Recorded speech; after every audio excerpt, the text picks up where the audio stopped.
dominate. Whatever you want, you got to commit all the way in and think in terms of domination, not a spectator. You don't want to be a spectator, folks. Spectators pay, players get paid. What I want to talk to you today about is like, how do you get to that next level? My whole life, whether I was doing well or doing very poorly, which I have, I've always wanted to know, how do I get to that next place? Okay, how do I get myself individually, as an individual, to that next place? How do I get my business to the next place? How do I get other people to the next place? So when Alex says that he stole my guy, it's true, he did. And I admire him for being a predator. Today, what I want to talk to you about is how to dominate and not compete. The truth is, the fact that Alex could take one of my guys doesn't make him a bad guy. It makes my system weak. I shouldn't resent him because he grabbed somebody out of my organization. Hoorah for him. Would you agree? Shame on me for not having the holes or the links tight enough in my organization that this guy wouldn't leave me.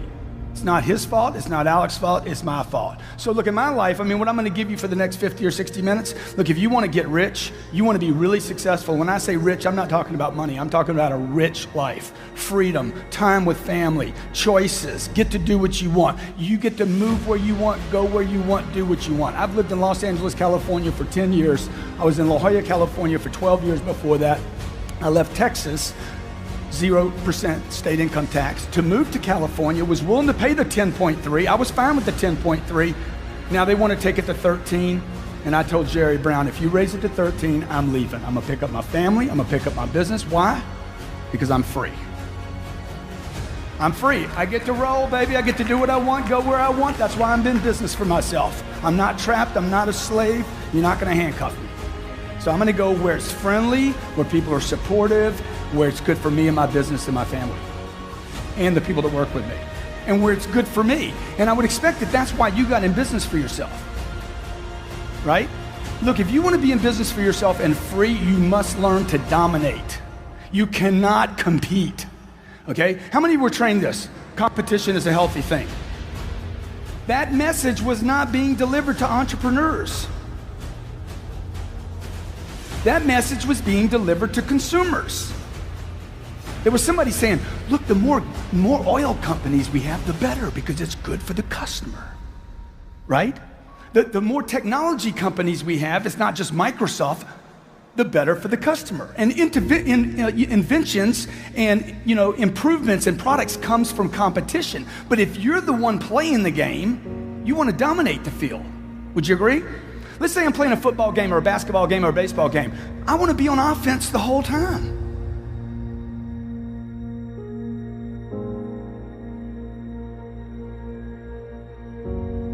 Right? If I owned banks, I'd want to own every bank. I'd want the new world order. I'd want to dominate planet Earth, okay? How many of you in the room have an iPhone? How many in the room have a phone that looks like, let me see, where's mine at? I never let go of my phone, ever. You know why? Because this phone is a prospecting tool. This phone is a way for me to stay in communication with millions of people. This is not a phone anymore, right? When Steve Jobs got into the business of printing phones, do you know what his company told him? Stevie, don't do it. Do not do it. Stay with your iPods, bro. Leave the phone alone. Okay? He's like, I'm gonna make a phone so sexy. Y'all know this story? I'm gonna make a phone so sexy that people will wanna lick the buttons off the phone. How many of you have an Apple product, an iPhone? How many of you have licked your phone? Okay? Most of you in a room bought that phone in the last 5 years. You bought it through the single worst contraction in the history of the United States, and you spent $500 on it, plus the $125 you spend every month, right? You got about $2,000 wrapped up in a phone, and you haven't even considered what you paid for that phone. And you don't use it. You don't use it properly. And I'm telling you, if you don't have a piece of technology like this, it's impossible for you to dominate. Impossible. This is called a smartphone. If you don't have a smartphone, what kind of phone do you have? That would be a dumb phone, right?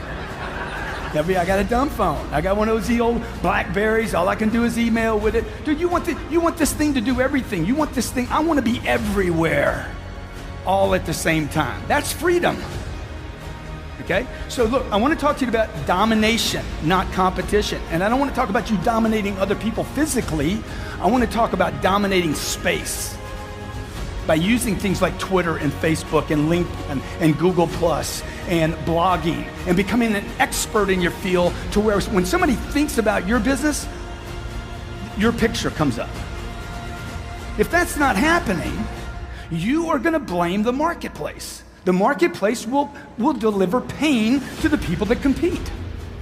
Why? Because they're all competing. And then there's this one guy way out in the lead. He doesn't compete, right? That's where you want to be. That's how you have to think now. Okay, you're in a new economy. How many believe this economy, the one you're in right now, is extremely fragile, filled with tremendous amounts of uncertainty? How many agree with that? Okay, how many agree also, come 2013 when this election gets handled, whether it's Mitt or whether it's Mr. Barack Obama, whoever it is, okay, how many believe they got their hands full? Dude, we haven't even solved the debt problem yet, okay? You think this thing couldn't roll over again? I'm here to tell you it can. And you know who's gonna feel the pain? The people that compete. Who will cherish that moment are the people that dominate space. Why? Because people that dominate like contractions. People that are extremely well-versed, well-trained. You know, if I'm training for a ball game, right, I'm the best trained team, I like a muddy field. I like it wet. I like ice on the field. Would you agree? Because my competition is not as well-trained. I want to dominate space. I actually look for opportunities of contraction. Trust me, folks, in your lifetime, you're going to see another contraction more severe than the one you saw in 2007. More severe. Does that scare you? It scares me.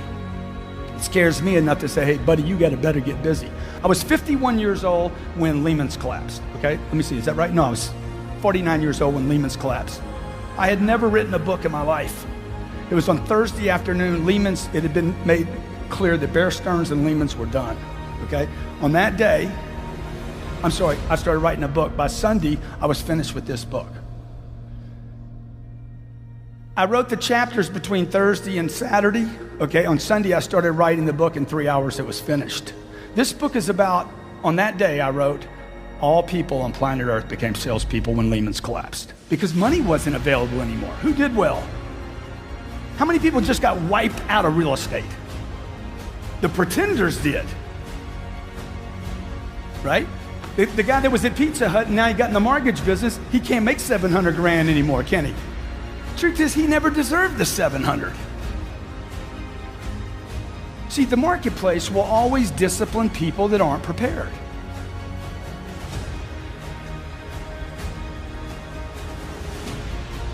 Success loves preparation. It loves it. It admires it. It just flows money back to it. Success loves preparation.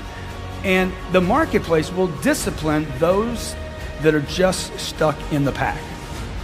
So today I'm not going to talk to you about dominating your market or even dominating your competition, but I want to start thinking about how are you dominating yourself? Like, what do you think the number one thing that most of us have our attention on every day? And one of the things that makes these conferences so beautiful is you get pulled out of some of that noise out there. Would you agree?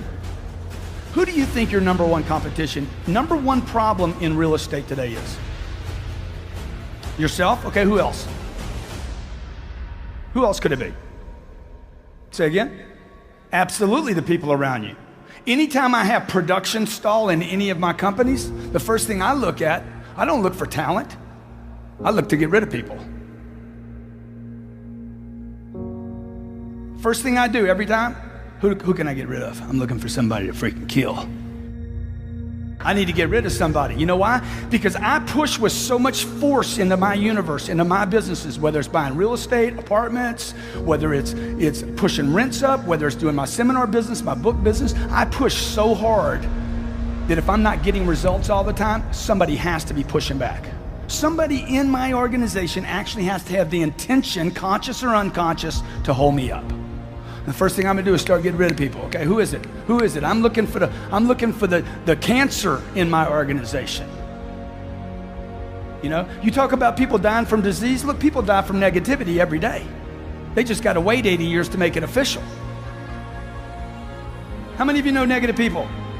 How many in the room have been negative before? You have been negative. You know why? Because the number one dominating force on planet Earth is the media.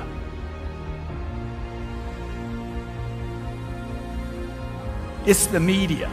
The media, 800 TV channels spew negativity onto the American public and every other country on planet Earth. They just puke it on you.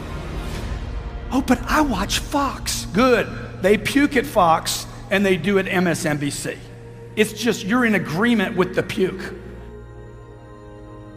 I got some conservative puke. I got some liberal puke. Right? And you got Stossel in the middle. He's like, okay, I'm just an independent puker. Dude, puke is puke. Would you agree? Just because you got used to it. Oh, I like O'Reilly's puke. I like Hannity's puke. I use every one of the news channels. If you'll see me on TV doing news one day, okay? I don't watch news. I make news. You see the shift? You see the slight shift? Don't watch the news. Decide when you leave here today to make the news. Right? You don't read the newspaper, you write newspaper articles. You don't read books. Yeah, read them, but learn to write them. And you don't need to spend a lifetime writing the book. This was 3 hours.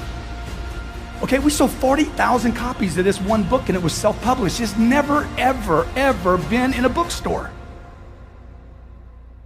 A guy writes me, says, man, you got misspelled words all in that book. I'm like, yeah, so what, where are they?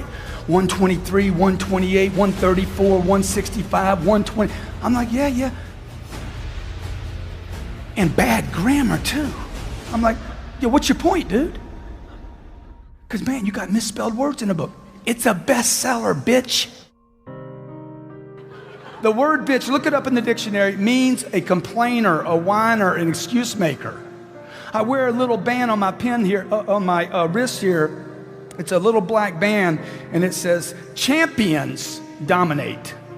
And on the other side, don't be a little bitch. That's right. Because I don't need it. I need to get rid of the whiners, the excuse makers. Oh my God, it's the market. It's the market. Oh my God, prices. Oh, inventory. Okay, 9 months ago, there's too much inventory. Now, too little inventory. Human beings have so many excuses, it's unbelievable. You know why? Because you watch the news too much. Because you've agreed to receive news, not make news.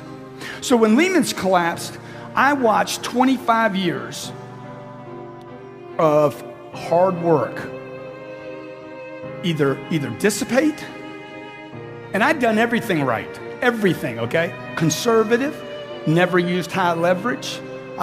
Sometimes I'll put 40% or 50% down on a deal. Everything cash flows from day one. I didn't do any of the stuff all the problem makers did. All the over leverage, the debting, all the builders that have never been disclosed that really created this problem. It wasn't the banks, it was the builders bringing product to the banks. Borrowing 115%, building product that couldn't be sold yet, making up actual buyers for the product, okay? I didn't do anything wrong yet. Was I caught up in it? All my assets gets frozen. I got a bank that I owe $42 million to. The bank goes under. New bank comes in. They don't know me. They're like, hey, let's go.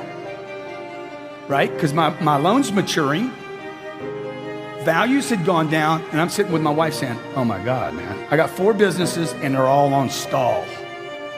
Engines dying. What does this mean, Grant? My wife's an actress, okay? What does this mean? I said, baby, this is the biggest opportunity of our lifetime. It's the biggest. It's the monster, okay? Now, here's the problem with it. You're going to 40% less than you've seen me before. Okay? You're not going to see me much. Because I'm going to go out into the marketplace right now, and I am going to literally cover up. This is my moment to expand into the marketplace while everybody was doing what? What was everybody doing for 3 years? All of them retracted. okay? This is my moment to dominate, not compete. So that's really what I want to tell you about today. I want you to walk out thinking, man, how do I dominate? Not other people. How do I start dominating my own self, my own time? If you know what day it is, you're not busy enough. Okay? Oh man, I can't wait till Friday. Dude, I don't even, what day is it right now? You should know it's Monday. You should be busy. You should be, but Grant, Sunday is the Lord's day. It's the day we take off. You need to reread that whole deal. God created the universes in 6 days and took a break. Okay? Everybody's stuck on the Sunday, okay? You forgot about the part he did before that. I know people taking Saturdays and Sundays off and they didn't create anything all week. True or not true? Look, I hear about the unemployment numbers every day. I said, I sure wish they'd talk about all the people that are employed that don't deserve a job, because there's millions of those still in the marketplace. And the next time we get another contraction, those people are going to get delivered pain. That's what the marketplace does, man. It basically disciplines anybody that refuses to discipline themselves.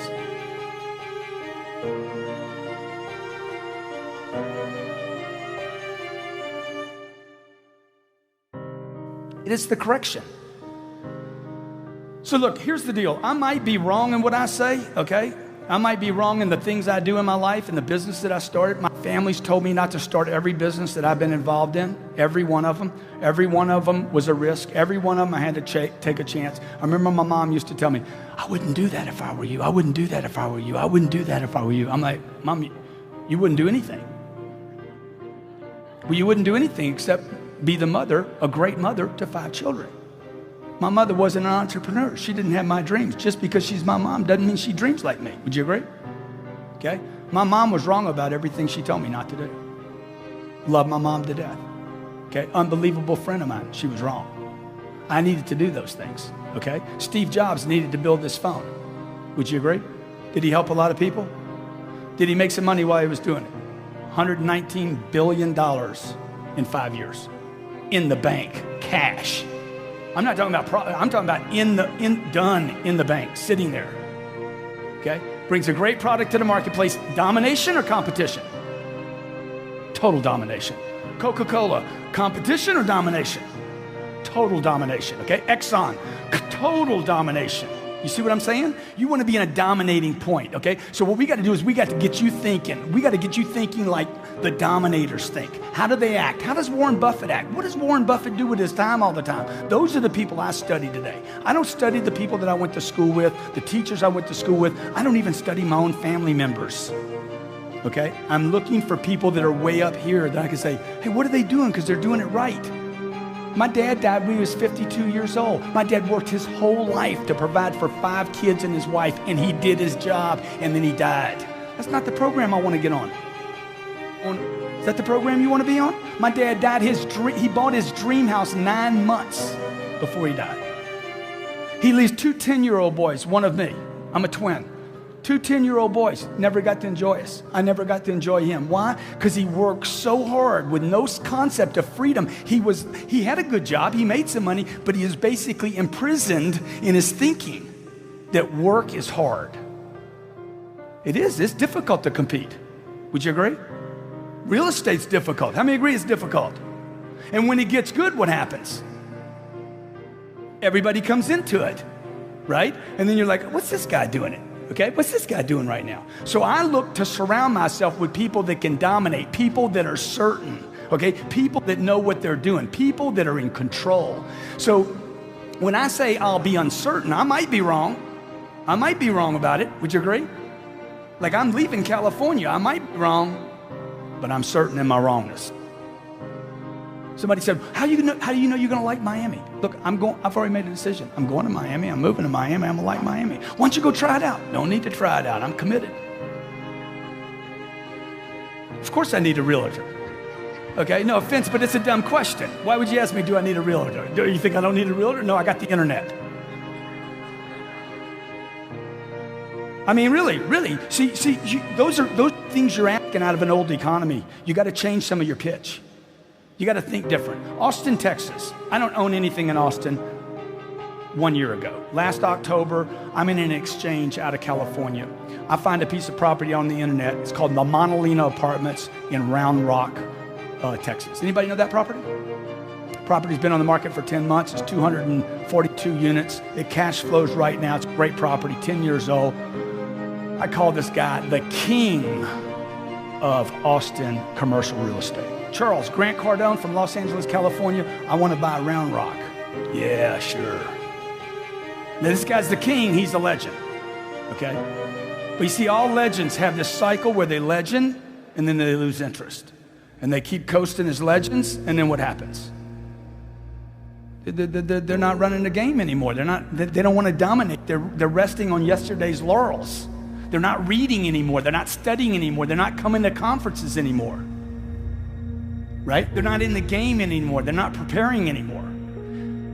I'm listening to the phone call, okay? Because I think everything is in terms of domination. Everything, every phone call I'm on, every email, I'm looking all the time for that moment where I can seize an opportunity like Alex did with stealing some of my people, okay?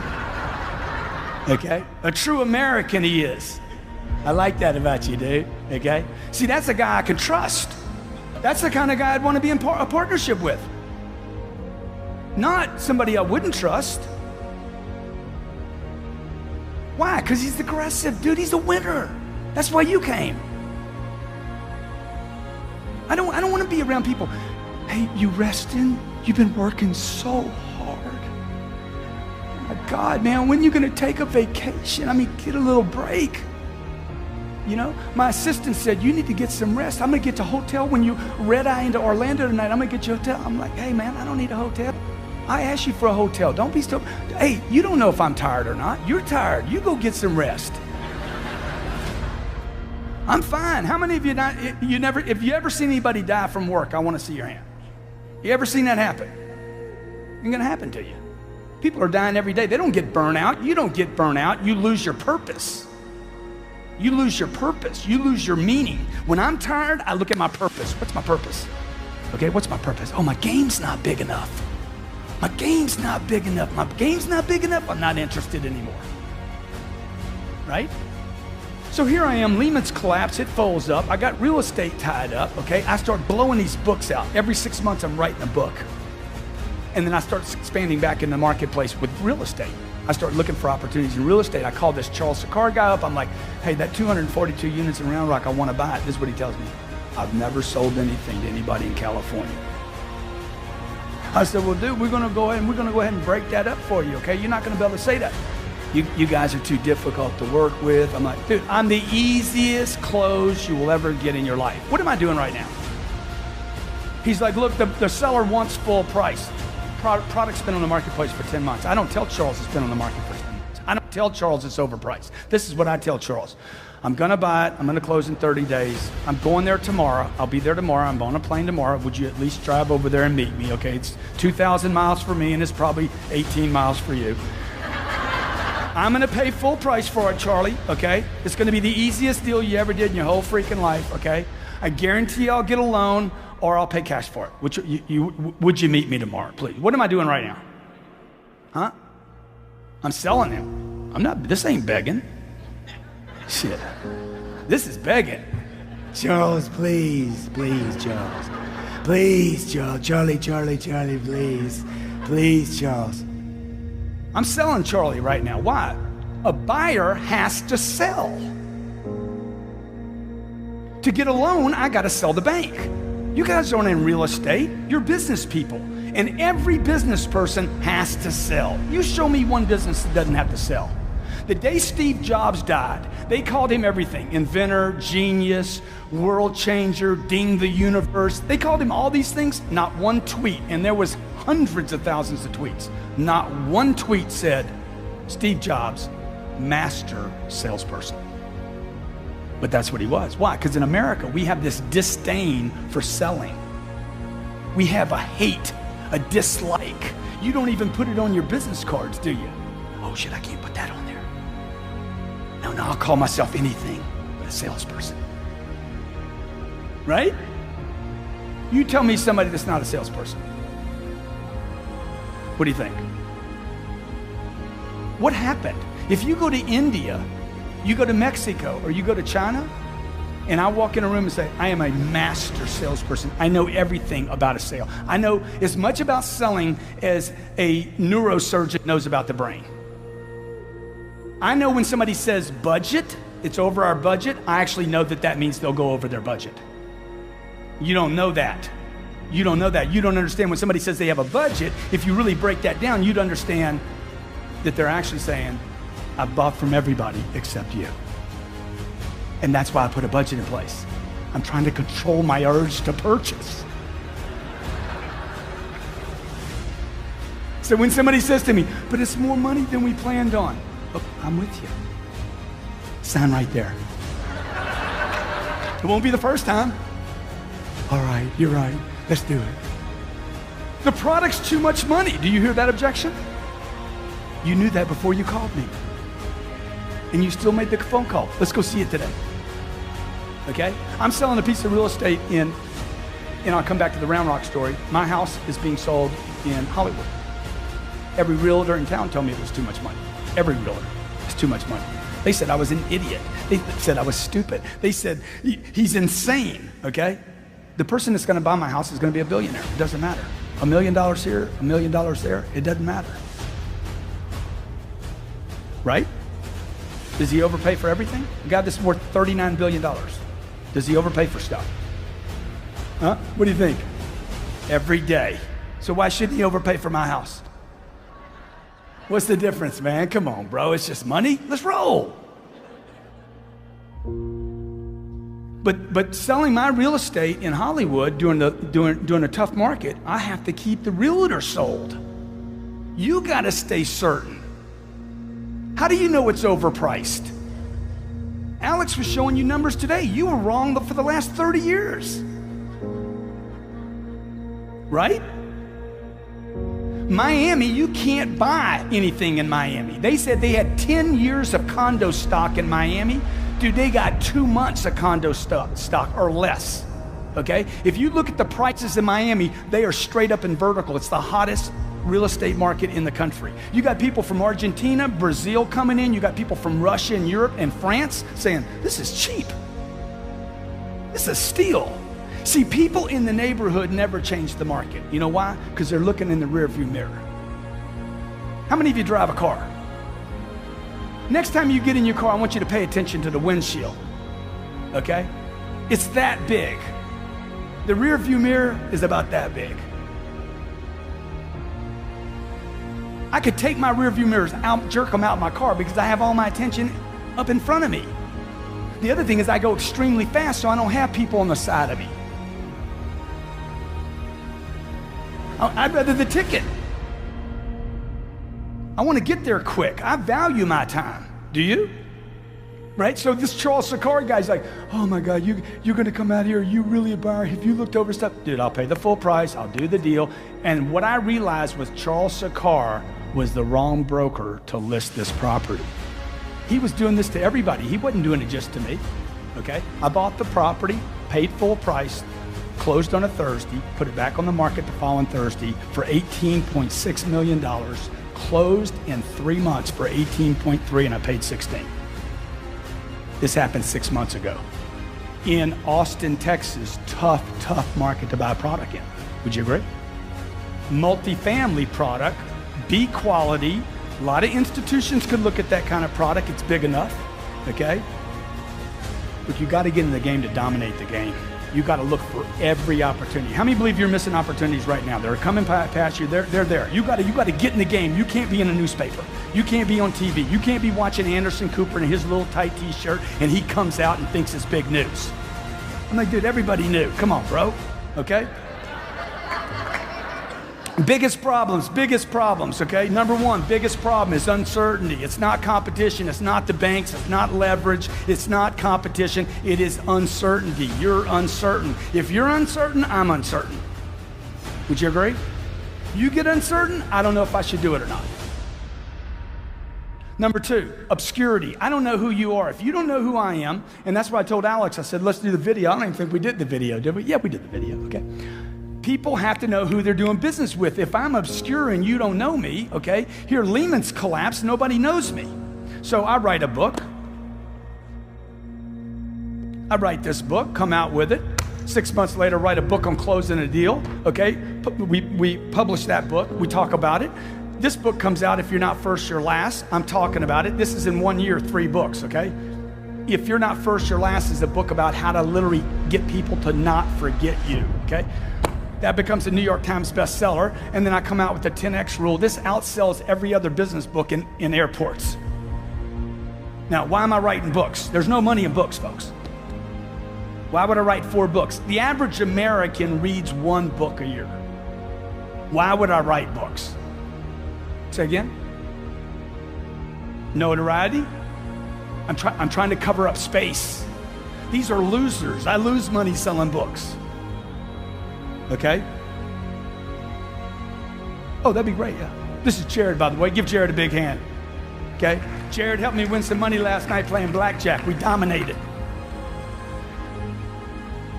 Okay? These people dominate. Look around this place. Can we get you something to drink, huh? Can I get you some cigarettes? Why are they doing that? They don't want you leaving that table. Can I get you insurance? I got some insurance for that 16. Dude, look, if they offer something to you in this town, don't take it. Why am I doing this? Because I want readers to know me.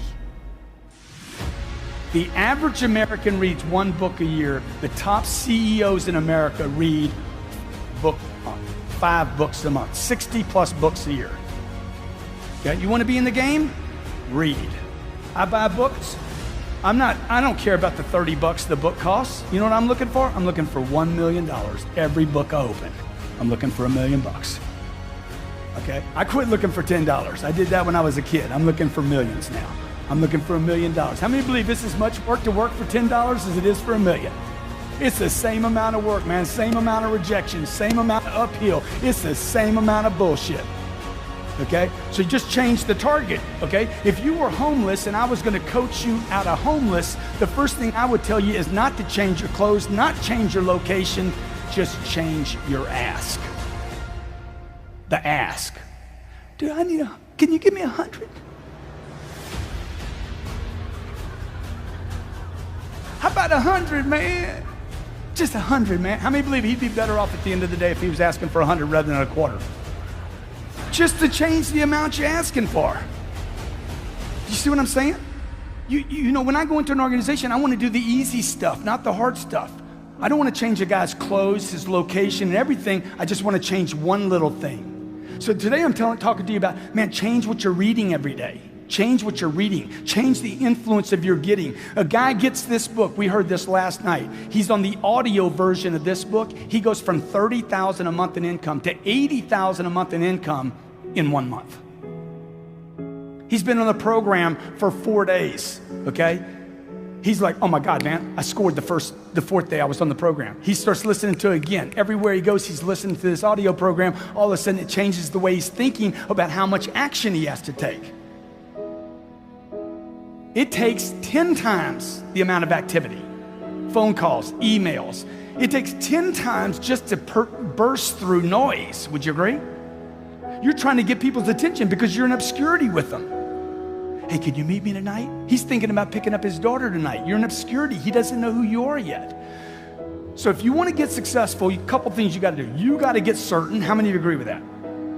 Okay, that doesn't mean at this conference this weekend. That means when you leave here, man, what can I cover myself up so that I'm certain? Number 2, how do I get out of obscurity? How do I get people to know me? Everybody here should write a book. Everybody in this room should write a book. You should be writing blogs. You should be tweeting every day, okay? Twitter and Facebook, these are not new things. These are prospecting tools. These are tools that cost nothing. And for those of you in the room have kind of like just said, I don't have time for social media. I got a business to run. Anybody ever heard anybody say that? I don't have time for Twitter. I'm running a business into the ground. Okay? Just to crash some old beliefs, okay? Just so you see what this does. I'm gonna take a picture of these people over here, okay? And just tell me, anybody got a second hand on their watch? Tell me how long this takes. A watch. Okay, sorry. Let's see.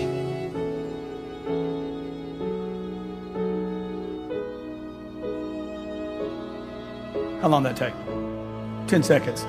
223,000 people will see that tweet. I don't have time for Twitter. No, you're competing and not dominating. You're not using the tools available to you. They're free. Facebook and Twitter are your friends. LinkedIn is your friend. You need to understand them. You can't delegate this, okay? You don't turn this over to one of your people in your office. There's not a person in my office that can come to me and knows more about Facebook, Twitter, LinkedIn, communicating, because I could have a social media person that doesn't know how to communicate. Would you agree? He knows all this fancy stuff about Twitter, but he doesn't know how to market on it. He doesn't know how to get attention on it. You want to get attention, you've got to get out of obscurity with people. The third problem you have is they're not thinking about you when they go to pull the trigger. Yeah, I knew you were in real estate. How many had this situation? They didn't get you to list your house because they forgot about you. Oh my God, I forgot. How many had that experience?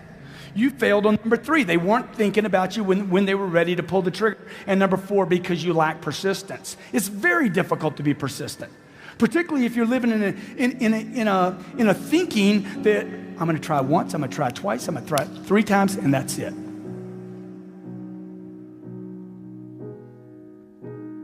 It's going to take way more than 3 times. Would you agree?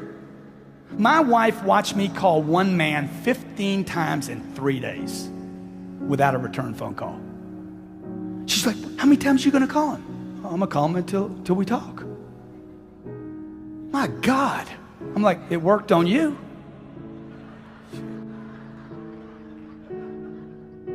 It worked on you. I meet this way. You ever seen an ugly guy with a beautiful woman? You ever seen that? You're like, how did he do that? That is impossible. How many seen that before? Okay. I met my wife the first night I moved to Los Angeles. I met her. I knew immediately. I'm like, that's my wife right there. I'm going to marry her. She's going to have my children. Guarantee you, I know for sure. I called my mom. Hey, I met my wife tonight. You been out with her? Nah, she doesn't want to have anything to do with me. Okay, what's my job now? I got to sell her. I don't need to date her. I got to sell her. I called her twice a month for 13 months without a return phone call. If you ask my wife, ask her the story. If you ever meet her, great chick. 13 months, man, twice a month. Not one return phone call. Okay? Her friends are like, Grant, you got to quit calling her, man. This is like bordering on stalking. I'm like, it's not stalking if it works. If it works, is it stalking? No, it's marriage. Okay? I need to stay interested. See, this is what people do. They set a target. You remember when you were a kid and you set targets that were big, giant? Had nothing to do with reason? They were giant, right? And then you had some difficulty getting to it and somebody said what? Dude, your goals are unrealistic. You need to drop your goals down and add 40 years and end up with nothing. Certainly not congruent with your potential. How many believe you have more potential than you're going for right now? Dude, it's way up here. It's beyond what you're going for. So you want to set it here. I want to set my targets up here. I never lower a target. Never, ever. That's my target. I'll fail on my target. My whole lifetime I might fail on that target, but I won't let it go. So when I first started buying real estate, I used to write this down. I own 10 apartments. I own 10 plus apartments. That's all I buy is apartments. I own 10 plus apartments. I own 10 plus apartments. I own 10 plus apartments. First deal I ever bought was 38 units. Bought 38, I own 100 apartments. I just changed my number. I own 100. Next deal I bought was 40. Next deal I bought was 70. Next deal I bought was 250. Let's go. I got to stay interested. I got to keep my targets up here. I got to keep changing that target so I'm interested. I'm not talking about success, money, accumulation. I'm talking about keeping me interested in my potential. It is my duty. It's my obligation. It's my responsibility. And I would say to you, this is, I guess you can hear the problem. I just want to be sure you guys know, okay? I would say to you that it's your duty, your obligation, and your responsibility to fulfill your potential, and that's actually what success is. Success is not money. Success is, I'm going to get this chick to marry me. Right? I'm going to get her attention. What was my problem? Uncertainty. Okay, let me X that off, dude. I'm certain she's the right one, okay? She is the one.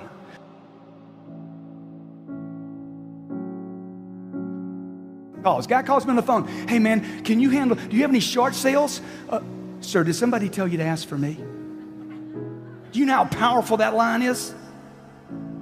Do you know how powerful that opening line is? You have no short sale inventory, nothing, zero. It's been going for 90 days. You got anything that's being short sold, anything up at the bank? Did somebody tell you to ask for me? What did you just say to him? Guy. You're a guy, right? You didn't say you had any product. You said, I'm your guy. I can help you. You think we had a bankruptcy 2 years ago. Did somebody tell you to ask for me? Enthusiasm. Where's your enthusiasm at? Oh, yeah. It's in your living room. You're watching Jennifer Lopez on American Idol. That's where you left it right there. Oh, she was so good. Dude, what are you doing, man? What are you doing? You know what? Most people are going to spend more time in their life working than any other single thing and not being successful. Man, work is good. It's unbelievable, particularly when you're winning. Right? Me having to work for my wife is good for me. Right or wrong? Okay, she don't want to go out with me, so I'll lower my target. Let me go get an 8. Okay, that doesn't work. Let me get a 6. Whatever that is, right? Okay, let me get a 4. All right, I'll just go to a strip joint. That's why most guys, no offense, ladies, but that's why they have the girl they want because they take shortcuts, use too many quick options. I mean, you to be.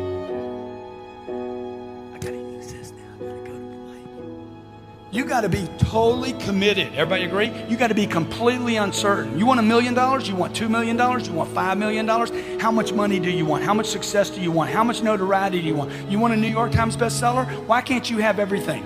Oh, but I'm 65. So what? Man, Colonel Harlan Sanders made all his money after he was 65 years old. He wasted the first 64 years. Okay? I got a little girl. I have this baby. We have 2 babies right now, both of them born at my house. We don't go to hospitals. I go to the doctor. My wife's pregnant. Is she really pregnant? Oh my God, I'm so excited. I know I did that. Grant, what hospital y'all going to? Dude, we ain't going to a hospital. She ain't sick. She's pregnant. Why would I bring her to a place with sick people? That's just dumb. Grant, man, you got to bring her to a hospital. No, I don't. You got to come to the house and help me. I didn't go to the hospital to have sex with her. I didn't start it there. I ain't gonna finish it there, baby. Grant, you don't know anything about having children. Dude, I don't know anything about most things I did the first time. But you know what? I'm certain we ain't going to a hospital. It's not complicated. She's young enough. She's in good shape. I got a decent head on my shoulders. Don't show me what to do. We're gonna do it at the house. I am not gonna have the single most important single moment of my life robbed by a hospital. Because I get a 3rd row seat and I get to hug a vending machine the whole time. Because they kick me back to the curb and say, get back there, buddy, we're the professionals. I want to be involved. See what I'm telling you? Everything in life. The phone calls, whatever you're doing, what is happening? Get involved in your business or you will be disciplined again. And it's going to be ugly and it's going to be painful for a lot of people. A guy says, you know, Grant, I hear you talk about money a lot. And you know, I just want to tell you, money won't make you happy. I said, yeah, what's your point, dude? Your point is you ain't got any money. That's why you're giving this dumb advice. Because being broke won't make you happy either, okay? I tried the experiment. I went on the experiment. How many have been on the broke experiment? Were you happy? Were you like, oh my God, this is good? Look, if you took $5 million out of the marketplace and you made $5 million from planet Earth, would anybody know an event took place? Would anybody know anything happened? Would you do good things with that money? Good. How many believe the work for 5 million is going to be the same work for 50,000? Same process, same involvement. Look, you're occupied either way, okay? So if you're not sure of your value, if you think you're worth 80 grand, you're worth 80 grand. Would you agree? If you think you're worth 150 grand, you're probably worth 150. If you think whatever you think you're worth, if you're not sure of your own value, your own goals, and what you want, the world will never reward you of what you want, your value, and your goals. Never. It won't happen. Can't happen. I got to remind myself every day, what is my value in the marketplace? What are my goals in the marketplace? What am I worth in the marketplace, okay? What do I deserve in the market? I deserve those 242 units. I deserve to make money on those 242 units. I deserve to sell this house and make a profit. I deserve to be able to move to Miami. I deserve this woman. I deserve these 2 kids. I deserve to have my kids learn to swim rather than putting a fence around my pool. Because I don't want a fence around my pool. I hate the fence. Just teach them how to swim, man. Dominate the kid. Put the kid in the pool every day. Okay? She's 3 days old. I'm dunking her in the pool every day. Try this, try this, try this, try this. Okay? She's not crying, the mom's crying. The baby's like, hey, it's cool, dude. I've been in water for 9 months, whatever. Right? My daughter's 1 year old. I can throw her in the pool and walk away. At 1 year old, I can walk away. She can swim the entire length of the pool. At 3, she can swim it underwater. We got friends that are 8 years old. They get around the pool and everybody's freaked out. The point is what? Dominate. Whatever you want, you got to commit all the way in and think in terms of domination, not a spectator. You don't want to be a spectator, folks. Spectators pay, players get paid. Believe. You look at the word up, believe. This is in a Webster dictionary, okay? You probably have one of those. If you don't have one at your house, you can certainly Google it. It's going to say this: to have confidence in the truth, the existence, or the reliability of something, although without absolute proof. How many believe that the real estate market's getting better? Okay. How many believe it could get worse? Good. Hey, that's right. And when it gets worse, what are you going to believe? I'm going to believe, hey, dude, there's still value there. You got good? There's still value there. Okay. How many of you have shown somebody a house before, they didn't pull the trigger, and they regretted it? You know what? Shame on you. Why didn't you shut that deal down? I don't want to pressure anybody. If you won't pressure a client that you like, it's because you don't believe in you, the product, okay, or the company that you represent, period. If you will not pressure somebody to do the right thing, it's something you don't believe in. Look at the word, what it means. To have confidence in the truth. What is the truth? This is a good deal, and you need to do it. You're pressuring me, Grant. I sure am.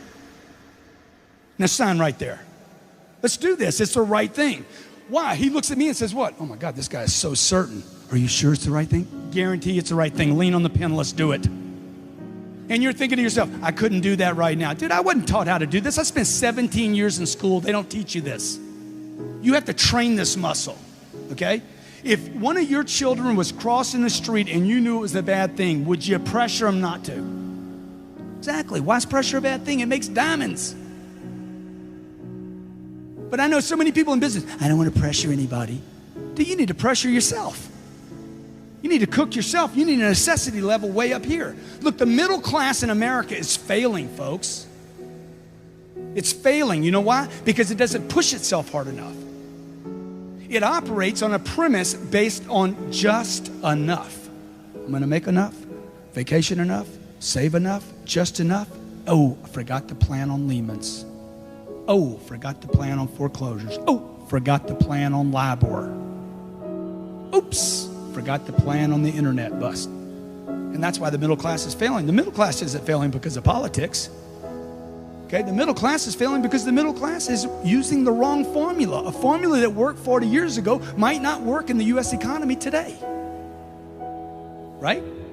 Maybe Monday, Tuesday, Wednesday, Thursday, Friday, that 5-day job, maybe that gig's over and maybe it's 7 days now. Maybe it's a 7-day pitch now. I don't know. I know in my life it's 7 days. I'll never, ever have my freedom taken from me again. So it's not money I'm trying to accumulate, it's market share I'm trying to accumulate. I'm trying to accumulate market share so when things soften again, who's left? The strongest player in the market. So, although without absolute proof that one is right in doing so, only if one believes in something can one act purposefully. Okay, that means I need to be every day selling myself. I'm going to write a New York Times best-selling book, okay? I'm going to speak to tens of thousands of people. I'm going to help millions of people on planet Earth. I'm literally reminding myself every day. When I wake up in the morning, I write my goals down. When I go to bed at night, I write my goals down. It's the first thing and the last thing I do every day. I've been doing that for 25 years. I'm dominating myself in my own thinking. Success formula, okay? Here are 4 steps that I learned when I was 51 years old. I'm like, oh man, there it is, baby. That's it. That's what you've been doing. That's what all the successful people have been doing. Here are 4 steps you must take to create the next level of success in your life. Number 1, you must get attention. Hey! See, that's what I mean. You got to get attention. If you got to scream to get it, get it. Okay? The moment you start, hey, you listening to me?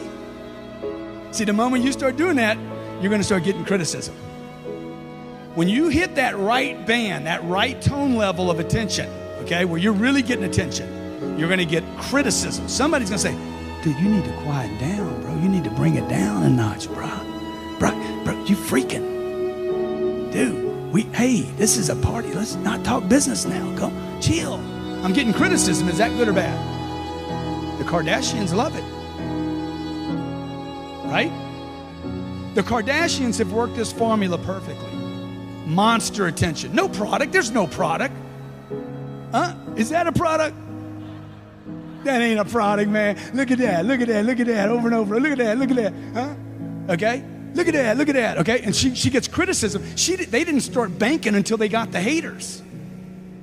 They had to get haters. Wherever they got criticism, they actually kept throwing wood on the fire to actually get something bigger than criticism, which was hate, which was, I hate those people. That's what promoted them. It wasn't the promotion that promoted them. It was the disgust for them.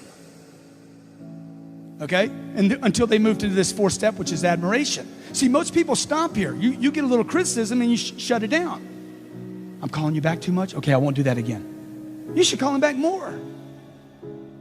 You send an email back. Hey, quit sending me emails. No, you should double up. Okay? You should stay with the cycle until you close the cycle, folks. Why? Because you believe. You believe it's the right thing to do. Belief is not some esoteric thing. Belief is some action you take all the time in the marketplace. Say, hey, I'm doing the right thing for you. You just don't know it. Your confidence, okay? You got to build it until you're invincible. That's why you come to this. That's why you read books. That's why you bury yourself in audio programs. The internet is a very dangerous place today because you can look at anything. What do these people have in common, okay? There's Michael Jordan, Warren Buffett, Steve Jobs, Oprah, a Navy SEAL, and my mother, okay?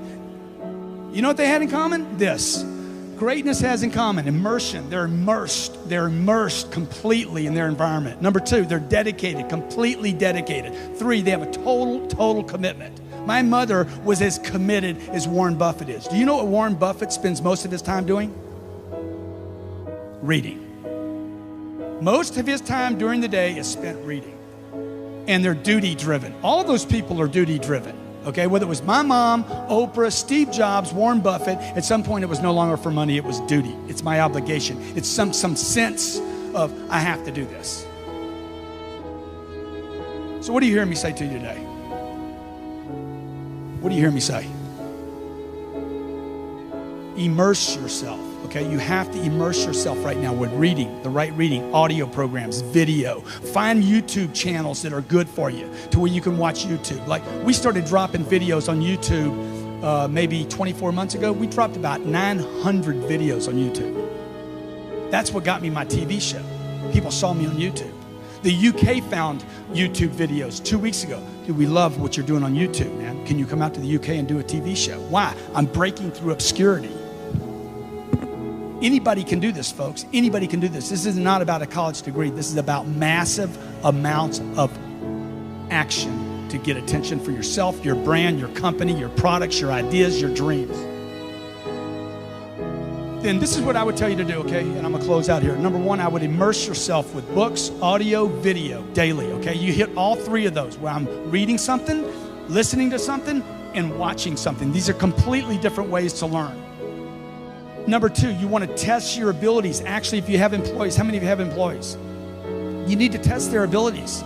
Just because somebody's good at what they do doesn't mean they have an ability. You want to test their abilities with assignments, tests, and drills. Look, the economy needs people like me and you driving the marketplace. It's entrepreneurs and businesses that build economies. Would you agree?